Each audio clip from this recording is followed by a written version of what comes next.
이제 우리 신약의 역사서 사도행전을 보겠습니다.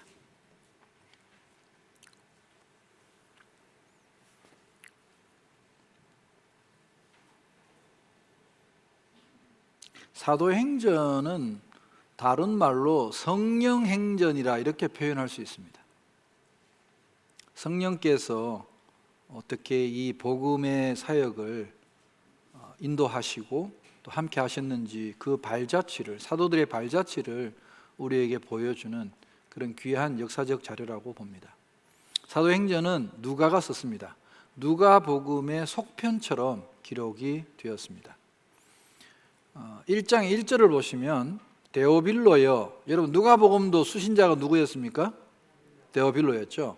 내가 먼저 쓴 글에는, 그러면 먼저 쓴 글이 뭐겠습니까? 누가복음이죠. 그렇죠. 먼저 쓴 글에는 무릇 예수께서 행하시며 가르치시기를 시작하신부터 그가 택하신 사도들에게 성령으로 명하시고 승천하신 날까지의 일을 기록하였노라. 누가복음이라는 그 두꺼운 책을 요 단 두 줄의 말로 설명을 하고 있습니다. 참 대단한 실력이라고 저는 봅니다. 한 책을 이 두 줄로 요약할 수 있다는 게 대단한 거죠. 그래서 누가복음의 속편인데 이걸 누가가 기록했단 말이에요. 그래서 아쉬운 게 뭐냐 하면은 12사도들의 행적 전체를 다 기록한 것이 아니라는 거죠. 주로 베드로 이야기 좀 있고, 야고보 순교는 워낙 초창기에 일어났던 일이기 때문에 야고보 순교에 대해 좀 다루고, 스데반 순교, 그리고 거의 대부분은 바울에 관한 이야기입니다.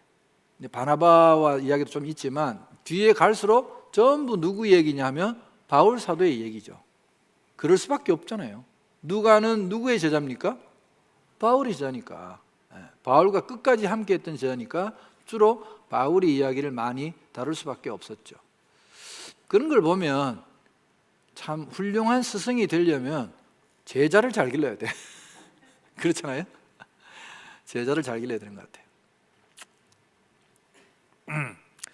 복음이 예루살렘과 온 유대와 사마리아와 온 땅으로 어떻게 전파되고 확산되어 갔는지, 그리고 어떻게 이 복음이 로마에까지 전해졌는지를 밝히고 있는 책이 사도행전입니다. 사도행전은 일대 전환의 책이라고 이야기합니다. 어떻게 전환이냐? 예수님의 시대에서 사도들의 시대로, 그리고 장소도 유대에서 이방인의 세계로 전환되는, 그래서 세계로 전파된 역사를 기록하고 있습니다. 내용은 여러분들이 앞으로는 쭉 보시겠습니다만은 중요한 내용이 3번 반복된 게 있습니다. 9장, 22장, 26장에 사도 바울의 회심, 다메섹 도상에서 예수 그리스도 부활하신 예수님을 만나서 회심하는, 그리고 예수님의 부르심을 받고 사명을 받는 그런 장면이 사도행전의 3장에 걸쳐서 기록이 되어 있고, 그리고 안디옥 교회, 이제 처음 예루살렘 교회가 초대교회 처음 시작된 교회고요. 근데 예루살렘 교회는 전부 구성원이 거의 다 유대인들이었지만 최초로 이방인들과 함께 교회를 세운 곳이 안디옥 교회라는 곳입니다. 그래서 그곳을 바나바와 바울의 협력 사역으로 안디옥 교회가 세워지는, 그 안디옥 교회에서 비로소 처음 우리를 향해서 세상 사람들이 크리스찬이라는 별명을 붙여줬습니다. 크리스찬이라는 별명은 사도행전에서 처음 나오는 이야기고 안디옥 교회에서 처음 시작된 거라는 걸 여러분이 아시면 좋겠어요. 역사적인 기원이죠, 이것도. 그리고 이제 내용은 바울의 전도 여행이 나오는데 사도행전에 기록된 것만 3차입니다.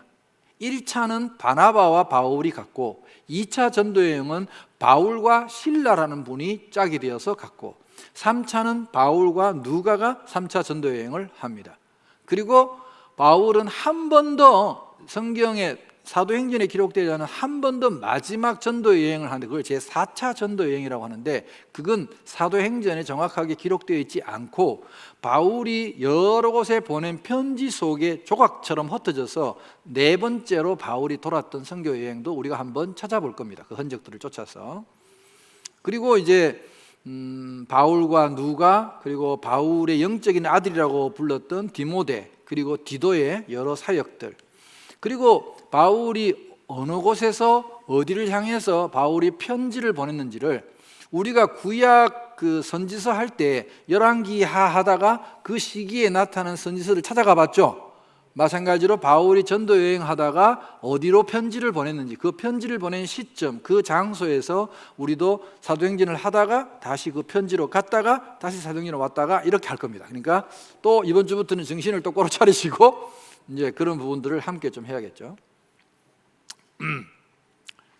그리고 선교의 명령, 선교의 모범, 그리고 선교의 역사를 다 기록한, 그래서 뭐 수많은 선교사님들의 지침서가 되다시피 한 책이 바로 사도행전이라고 볼 수 있죠.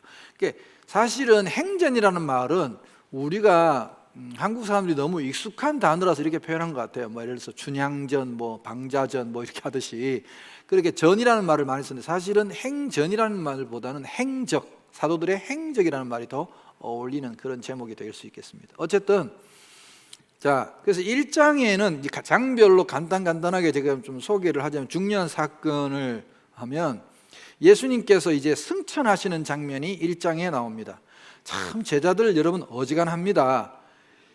예수님이 지금 이제 부활하셔서 승천하시려고 하는 그 순간까지도 1장 6절에 보면 그들이 모였을 때 예수께 여쭈 이르되 주께서 이스라엘 나라를 회복하심이 이때니까 또 이스라엘의 독립, 정치적 독립을 묻죠.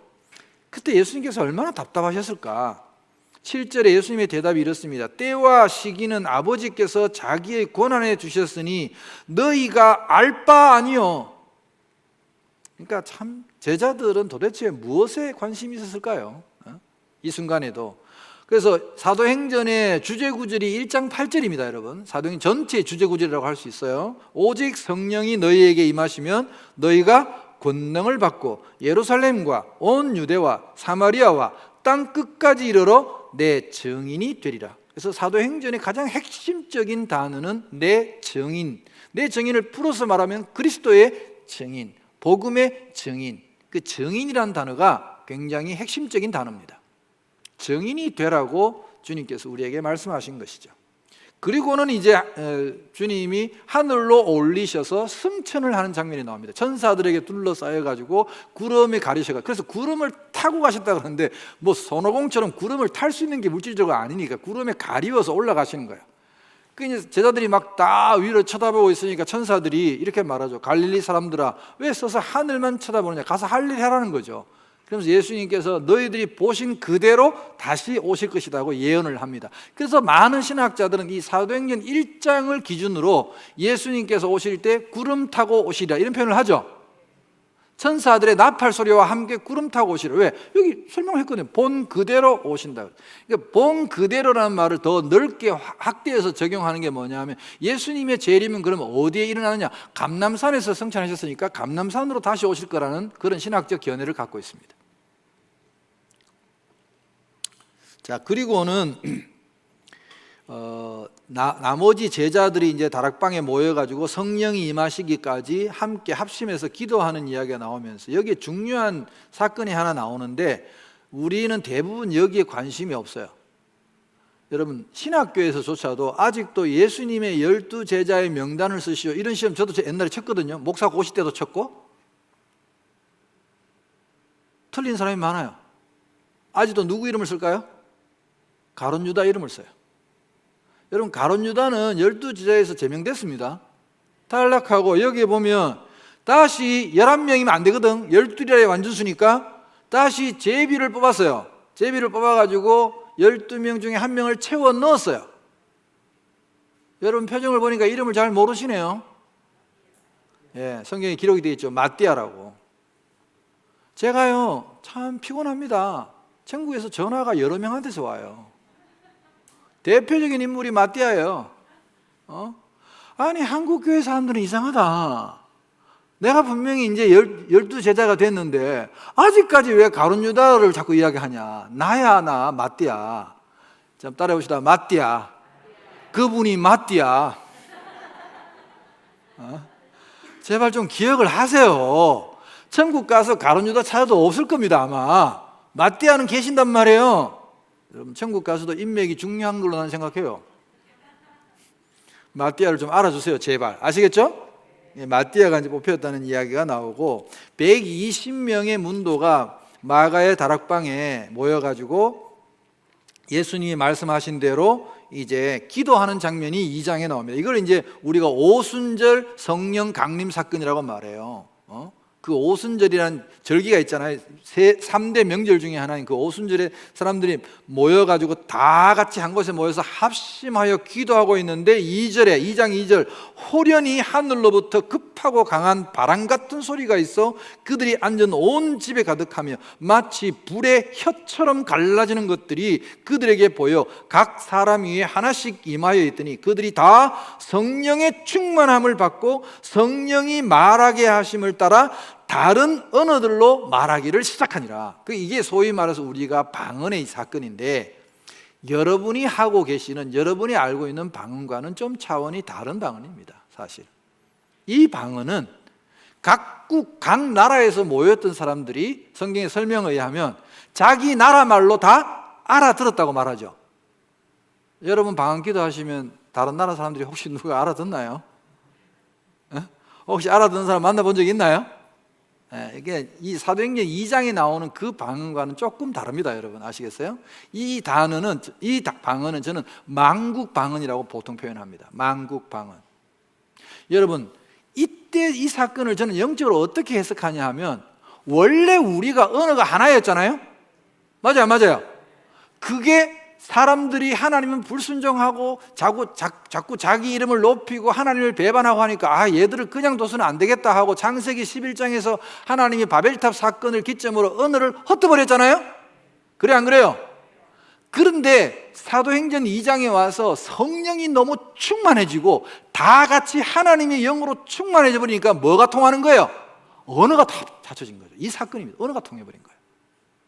원래 하나였던 언어로 합쳐진 사건이 저는 사도행전 2장의 사건이라고 봅니다. 실제로 여러분, 저는 이제 방언의 체험이 여러 번 있는데, 실제로 저는 이런 방언을 하는 사람도 봤어요.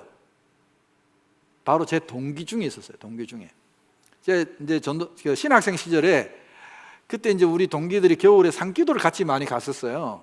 한 번은 이제 그때가 1995년, 96년 때 노량진 교회에 영락교회 기도원이 있어요. 영락교회 기도원 저쪽에 저 의정부 쪽에 가는데 보면 영락교회 기도원이 있는데, 거기 가서 이제 겨울에 동기들 겨울 방학 때 주로 모여가지고 산기도를 많이 다녔는데, 우리 동기들하고 추우니까 그래도 그때는 막 신학생 때고 불타오르고 이럴 때니까 지금 하라 그러면 추워서 못할 것 같아요. 그때는 막 열나고 하니까 성령 충만 받아야 되니까 막 산에 가서 막 하는데, 이게 이런 비닐 알죠? 비닐 막 이런 거 막 이게 둘러가지고 좀 덜 추우라고 산에서 그 안에 들어가서 기도해도 될 텐데, 그 추운 겨울에도 밖에서 막 비닐 막 둘러쓰고 김 하얗게 서려가면서 막 기도를 하는데, 갑자기 내 옆에 있는 내 동기가 중국말로 기도하는 거예요. 중국말로. 제가 지금은 중국말을 좀 합니다만 그때는 중국말을 못할 때지만 그래도 이게 중국말이라는 정도는 알아요. 왜냐하면 제가 중국 영화를 하도 좋아해가지고 많이 봤으니까. 중국말로 기도를 하는 거예요. 그래서 저는 그때는 방언도 못할 때인데, 끝나고 난 뒤에 지금은 윤 목사님이죠. 윤 선교사님이죠. 지금 콩고인가 아프리카에 가 있어요. 선교사로 가 있는데, 그래서 윤 전도사, 나이가 저보다 몇 살 어려가 동생이었어요. 윤 전도사, 중국말은 언제 그래 배웠어? 제가 이야기하니까, 형님 나 중국말 하나도 모르는데요. 내가 아까 들으니까 네 옆에서 기도하는데 보니까 중국말로 기도하던데? 아니요, 나 중국말 진짜 몰라요. 근데 분명히 중국 방언이었어요. 기도를 하는데 중국말로 나오는 거야. 그래서 사도행전 2장 같은 이런 방언이 지금도 있구나 생각. 그리고 한참 시간이 지났어요. 한참 시간이 지나서 신학 졸업하고 목사 안수 받고 저 수유리 쪽에서 목회하다가 이제 선교사로 갔는데, 그 수유리 쪽에 목회할 때 이제 오랜만에 만나가지고 그 사건이 궁금해갖고, 그때 이제 목사님 되셨죠. 윤 목사, 요즘도 중국 방언으로 기도해? 내가 물었더니 아니요, 요즘 중국말로 안 해요. 요즘 뭐 하니? 사람들이 자꾸 저보고 독일말로 기도한다고. 야, 너는 진짜 대단하다. 어떻게 중국말로 기도하다가 독일말로 옆에서 사람들이 들으면 또 독일말 한다고 그런대요. 저도 아마 들었으면 알 거예요. 독일말은 이히틀비치 하고 막 말이 그렇잖아요. 그러니까 이게 표가 난단 말이에요. 이게 언어가. 그래 참 신기한 일이 이제 사도행전 2장에 있었죠. 이런 방언도 있었다는 거예요. 나중에 이제 또 방언에 대한 이야기는 고린도전서에 나오니까 그때 좀 더 자세하게 또 여러분하고 얘기를 하도록 하겠습니다. 어쨌든 이런 이제 성령 충만에 관한 오순절 성령 강림 사건이 2장에 나와 있는 거, 이 충만함을 받은 여러분 성령 충만함의 어떤 현상이 우리가 참 저도 어릴 때 그냥 교회에서 자랐을 때는 목사님들이 설교하고 하는 걸 듣고는 그냥 성령 충만함의 가장 외적으로 나타나는 것이 대표적으로 우리가 방언 기도하는 거 하고, 그리고 또 뭐가 있습니까? 이제 신유의 연사, 병자 치유하고 뭐 이게 대표적으로, 아니면 이제 예언, 설교 말고 이렇게 앞일을 예언하고 막 이런 거 예언 기도 막 하고 이러면 막 우리가 보통 성령 충만이라고 생각하잖아요. 근데 여러분 성경에 보면 그렇지 않아요. 사도행전 3장을 보면 제자들이 이때 성령 충만함을 받았잖아요. 그리고는 베드로가 물론 병자를 고쳤는데, 여러분 제가 말하고자 하는 핵심을 한번 살펴보세요. 3장에 보면 베드로가 이제 오순절날 설교를 하고 막 사람들을 고치고 막 이렇게 하잖아요. 이렇게 쭉 해놓고 3장에 보세요. 3장에 보면 제9시 기도 시간에 베드로와 요한이 성전에 올라갑니다. 이때 여러분 미문은 말 그대로 아름다울 미자의 문자를 한문으로 써요. 그래서 영어 성경에 보면 beautiful gate라고 나와 있어요. 실제로 아름다운 문이라고 불리는 그 성전 앞에 나면서부터 안전병이 되었던 사람이 일을 못하니까 거기서 구걸을 하고 있었어요. 한 분 줍쇼 하고 구걸을 하고 있었어요. 그때 베드로와 요한이, 여러분 2장의 사건을 기억하셔야 돼요. 지금 이 두 사람은 상태가 어떤 상태입니까? 성령이 충만한 상태예요. 성령이 충만한 상태로 이제 성전에 걸어 올라가는데, 올라가면서 자 보세요. 2절을 다시 봐요. 3장 2절. 나면서 못 긋게 된 이를 사람들이 메고 오니 이는 성전에 들어가는 사람들에게 구걸하기 위하여 날마다, 이 말이 중요합니다, 날마다 미문이라는 성전문에 들어오는, 비가 오나 눈이 오나 바람이 부나 그 앞에서 날마다 구걸을 하던 사람이기 때문에 이 안전뱅이야말로 성전에 왔다 갔다 하는 사람을 다 외우고 있을 거야. 무슨 말인지 아시겠죠? 그리고 돈 잘 주는 사람, 안 주는 사람도 다 알고 있을 거야. 누가 주는지. 안 주는 사람은 영 안 주잖아, 보면 대체로. 그리고 이제 있는데, 자 3절, 그가 베드로와 요한이 성전에 들어가려 함을 보고 구걸을 했어요. 한 분 줍쇼. 이 양반들아 오늘은 한 분 좀 주고 가. 평소에 잘 안 줬나 봐요. 그래서 이야기하는데, 여러분 4절에 보니까 베드로가 요한과 더불어 주목하여, 누구를? 그 거지를 주목하여 이르되 우리를 보라. 그러니까 이때 이 거지는 되게 기대감에 부풀었겠죠? 오늘은 어떻게 한 푼 줄래나 보다 하고 불타는 눈으로 베드로와 요한을 바라봤더니 그가 그들에게 무엇을 얻을까 하여 바라보거늘. 여러분 이 영어 성경을 보면 이게 헬라어로 에페쿠라는 단어인데, 바라보는 정도가 여러분 give attention이라고 영어 성경에 나와요. give attention, 주목, 눈이 뚫어지라고 한 분 주무셔가지고 쳐다보고 있는데 김이 빠져. 베드로가 이르되 은과 금은 내게 없거니와. 이때 거지의 마음속에 뭐라고 그랬겠어요? 꺼져. 근데 베드로가 여러분 성령 충만 받고 대사가 죽이잖아요. 은과 금은 내게 없거니와 내게 있는 것으로 너에게 주노니 곧 나사렛 예수 그리스도 이름으로 일어나 걸어라. 소리 지른 거예요. 제가 여기서 여러분에게 말씀드리고 싶은 것은 베드로와 요한이 사도행전 2장에서 성령 충만을 받고 난 그 증거가 뭐냐? 사람이 달리 보이는 거예요, 여러분. 사람이 달리 보인다고요. 그 안전뱅이는 늘 그곳에 있었어요. 날마다 그곳에 있었어요. 일주일 전에도 있었어요. 그렇지 않나요? 그런데 이제 성령 충만을 받고 나니까, 그리고 여러분 강조하는 게 뭐냐면 베드로와 요한도 날마다 제9시 기도 시간에 늘 습관적으로 기도하러 갔다는 거예요. 그러면 성령 충만 받기 전에는 그 거지를 보고도 그대로 통과했다는 이야기 아닙니까? 그런데 그들이 성령 충만 받고 나니까 사람을 보는 눈이 달라진 거예요. 아, 저 사람도 구원을 받아야 될 사람이구나, 저 사람도 일어나서 하나님의 성전에 들어가야 되는 사람이구나를 깨달은 거죠. 그리고 베드로에게, 맞아요, 은도 없고 금도 없었지만 베드로에게는 뭐가 있었습니까? 예수의 영이 충만했잖아요. 성령이 충만했잖아요. 내게 있는 것이 뭡니까? 베드로에게 지금 있는 게 뭡니까? 성령이시죠. 내게 있는 것으로 너에게 주노니 일어나 걸어라. 놀라운 이야기죠, 사실은. 안전뱅이가 나면서부터 안전뱅이입니다. 벌떡 일어났습니다. 제가 생각할 때는 놀라서 일어난 것 같아요. 아니, 거기 40년 동안 있었어도 아무도 안전뱅이에게 일어나라는 말을 아무도 안 했을 거 아니에요. 40년 만에 처음 일어나라 소리 지르는 말에 놀라서 벌떡 일어났을 것 같아요. 그리고 한번 일어나니까 다시는 앉기 싫었겠죠. 근데 여러분, 베드로는 그의 열망을 알고 있었어요. 그가 진정으로 원하던 것은 한두 푼의 동전이 아니라, 그런 값싼 동정이 아니라, 그도 간절히 바랐던 것은 하나님의 구원이었어요. 그래서 성전에 들어가서 하나님을 찬미하고 싶었던 거예요.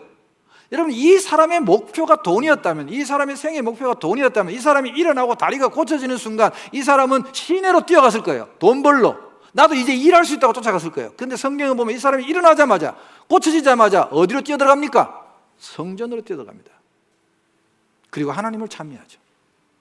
저는 이게 성령 충만함을 받은 사람들의 모습이라고 생각합니다. 단순히 겉으로 방언을 하고 이런 병자를 고치고 예언을 하고 이런 게 아니라 근본적으로 사람을 보는 눈, 복음의 눈으로 바뀌었다는 것이 성령 충만함의 증거라고 봅니다.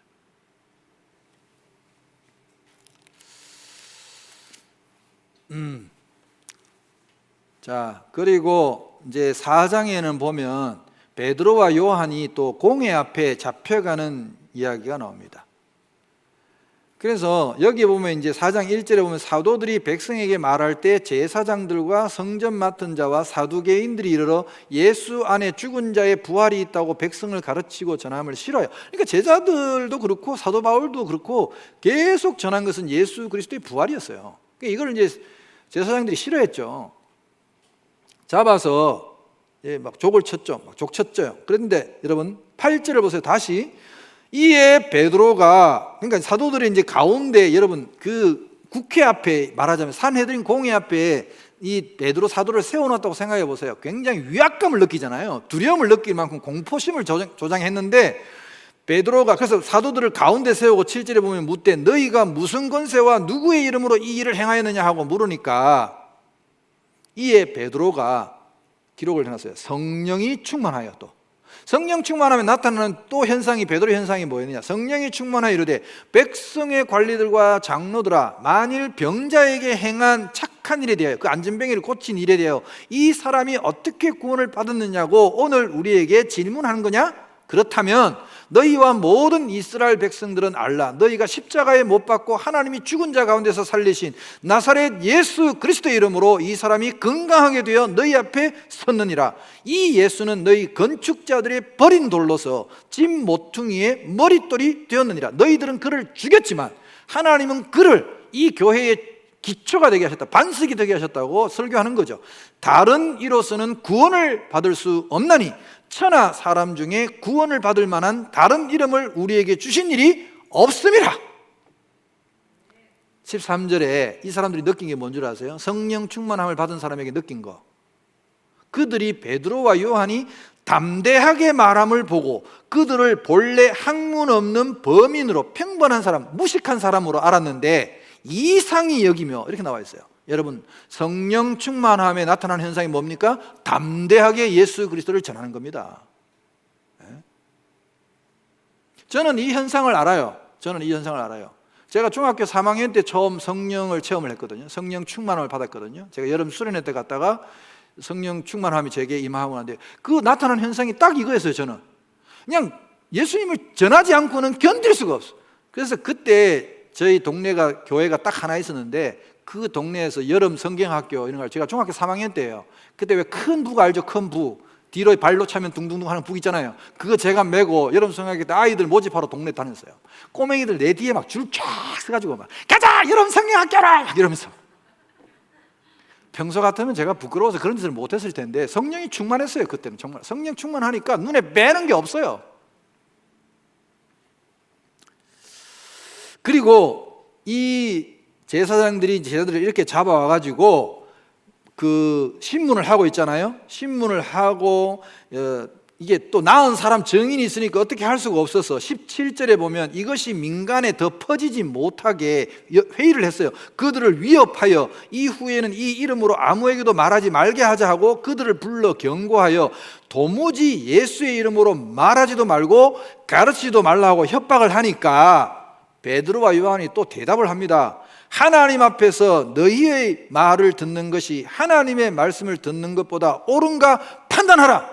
우리는 보고 들은 것을 말하지 아니할 수 없다 하고 소리를 질렀어요. 대단하죠. 옛날 같으면 공회 앞에 쫄아가지고 말도 못하는 사람들인데 이렇게 말을 했다는 거죠. 원래 증인의 정의는요, 보고 들은 것을 말하는 사람이 증인 아닙니까? 우리가 예수 그리스도의 복음의 정인이라고 말하는데, 여러분 마음속에 왜 나는 증인답지 못할까? 나는 왜 증인답게 사람들에게 이걸 당당하게 말하지 못할까?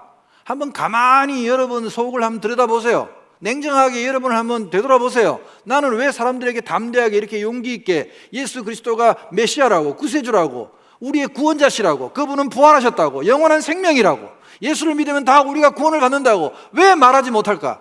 한번 냉정하게 생각해 보세요, 여러분. 이 말대로 하자면 간단합니다. 본 게 없고 들은 게 없어서 할 게 없는 겁니다. 저는 그렇게 봅니다. 여러분이 정말 봤다면, 여러분이 정말 들었다면 어떻게 이 놀라운 일을 보고 이 놀라운 일을 듣고 말하지 않을 수 있단 말입니까?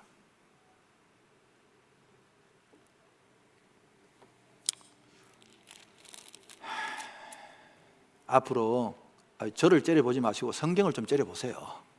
성경을 좀 째려보시고 여러분도 다 성령의 충만함을 간구하셔서, 여러분 전도라는 게 내 힘으로 하는 게 아니잖아요. 사실은 내 안에 계신 성령의 힘으로 하는 거지.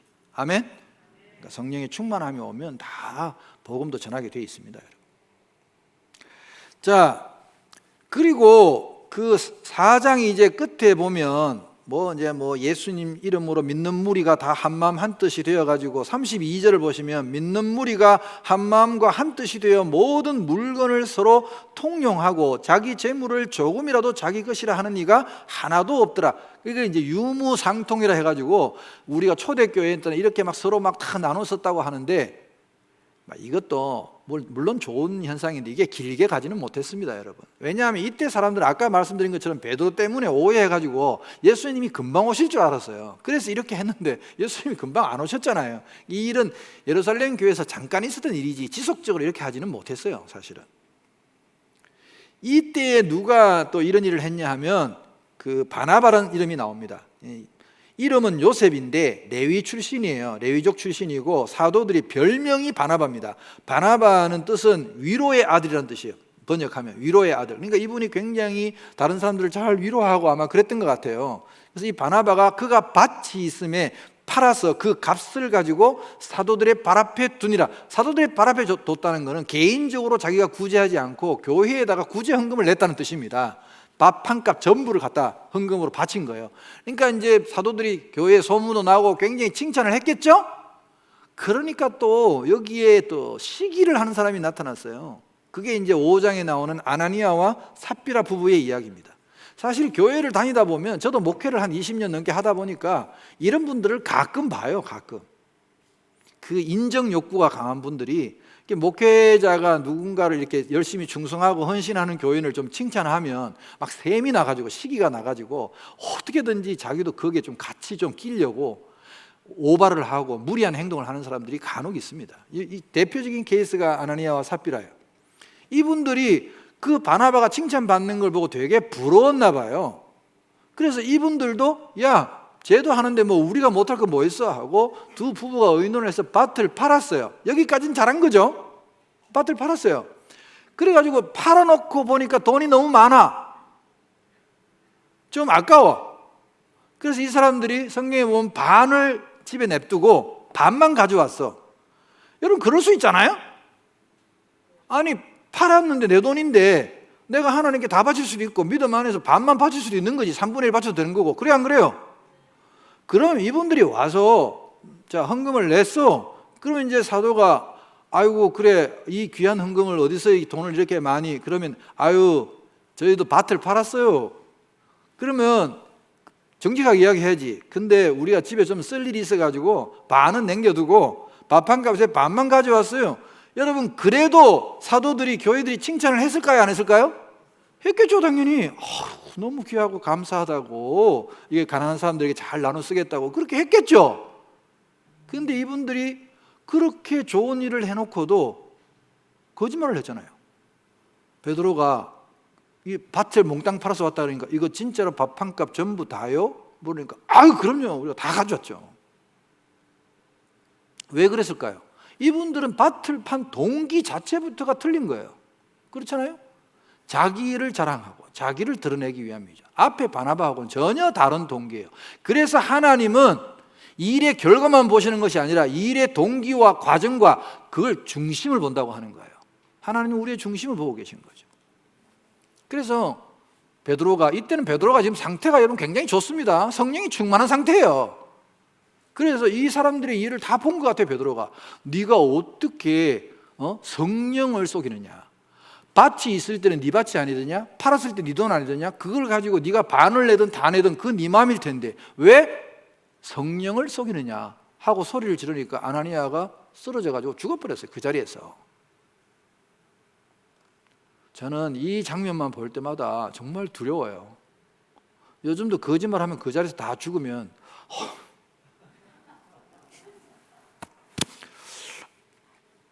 우리가 살아남을 수 있을까요? 참 겁이 나는 사건이죠, 사실. 그리고 이때 부부가 같이 안 간 거야. 내가 보니까 칭찬 2번 들으려고 그랬는지 시차를 두고 삽비라 권사님은 뒤에 갔다? 자기 남편이 지금 죽어가지고 청년들이 지금 시체를 떠내고 가는 것도 못 봤어. 길이 어긋났겠지. 그래가지고 이제 삽비라 권사님이 와가지고 목사님 우리 남편 왔다 갔죠? 아 그래 권사님 잘 왔네. 그래 그 밭을 팔아서 가져왔다는데 그 밥 한 값이 다요? 하니까 아 그럼요 우리가 몽땅 다 바쳤죠. 그러니까 베드로가 화가 나가지고 이것들이 말이야 성령을 세트로 속이느냐 하면서 소리를 지르니까 삽비라 권사님도 죽어버렸어요. 참 초대교회 때 있었던 놀라운 사건 중에 하나입니다. 여러분 이런 이야기를 여러분 교회에서 설교를 잘 하는지 안 하는지 모르겠지만 이게 굉장히 중요한 얘기예요. 그리고 사람들이 제게 물어요. 하나님 이 사건이 너무 혹독하지 않으냐, 너무 과하지 않으냐, 그래도 반은 바쳤는데 거짓말했다고 이렇게 부부를 세트로 다 죽이시는 거는 너무한 거 아니냐, 그렇게 반발하는 사람이 있어요. 저는 그런 생각을 해요. 이거를 담담하게 아무런 뒤에 설명이 없어요. 단지 하나 베드로가 설명한 것은 성령을 쏘겠다고 말해요. 아시겠어요? 여러분 성경에 이런 말이 있어요. 모든 죄는 인간이 저지른 모든 죄는 회개하면 다 용서받을 수 있지만 성령을 대놓고 거역하고 모독한 죄는 용서받을 수 없다고 기록되어 있어요. 실제로 성경에. 그리고 제 생각은 그래요. 이제 초대교회가 이제 막 자리를 잡아가고 예수 그리스도의 영으로 충만해져서 지금 교회가 이제 막 세워져가는 이 참에 이런 거짓의 영이 들어오고 잘못된 영이 들어오면 교회가 금방 무너질 것 아닙니까? 그래서 저는 우리 한자 용어로 그런 거 있잖아요. 일벌백계. 아마 이 시범 케이스로 강력하게 하나님이 다루신 것 같아요. 지금 만약에 뭐 이대로 다 한다 그러면 뭐 아까 말한 우리 다 죽을 수도 있죠, 사실. 아나니아와 삽비라의 이야기입니다. 그러니까 4절을 보세요. 땅이 그대로 있을 때는 네 땅이 아니며 판 후에도 네 마음대로 할 수가 없더냐. 어찌하여 이 일을 네 마음에 두었느냐. 사람에게 거짓말한 것이 아니요 하나님께로다. 이게 가장 핵심 이야기예요.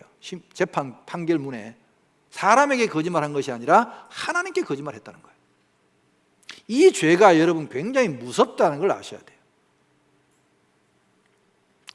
특히 우리 한국을 비롯해 가지고 유교 문화권에 있는 분들은, 그러니까 한국 교회도 마찬가지예요. 서양 교회하고 외국 교회랑 우리 한국 교회의 어떤 죄의 문제에 대해서 다루는 것도 보시면 이게 문화적인 차이가 커요. 예를 들어서 한국 교회는 목회자들의 죄를 이야기할 때 가장 심각한 것이 사실은 이 음란의 죄거든요. 음란 문제를 가장 심하게 생각해요. 간음하고 이런 거를 굉장히 혹독하게 다루죠. 그러나 외국 같은 경우에는 목회자의 잘못, 교회 목회자를 비롯해서 장로님이나 중직자의 잘못을 다루는 데서 가장 심각하게 생각하는 게 거짓말입니다, 여러분. 거짓말이 죄예요. 근데 우리는 돈 좀 문제, 거짓말하는 거 이런 거 갖고는 목회자를 별로 그렇게 공격 안 하잖아요. 이게 이제 문화적 차이라는 거죠. 문화적 차이라는 거고, 성경의 사도행전을 보면 이때 아나니아와 삽비라가 죽은 가장 큰 이유는 하나님께 거짓말한 죄인 거죠. 이 거짓말하는 죄가 굉장히 무섭다는 걸 우리에게 일러주는 거예요. 사실은 이 공동체에 여러분 거짓이 들어오면 공동체가 무너지는 건 일순간이거든요, 사실은. 그래서 이런 것들이 사건이 일벌백계로 기록되어 있다고 보시면 됩니다.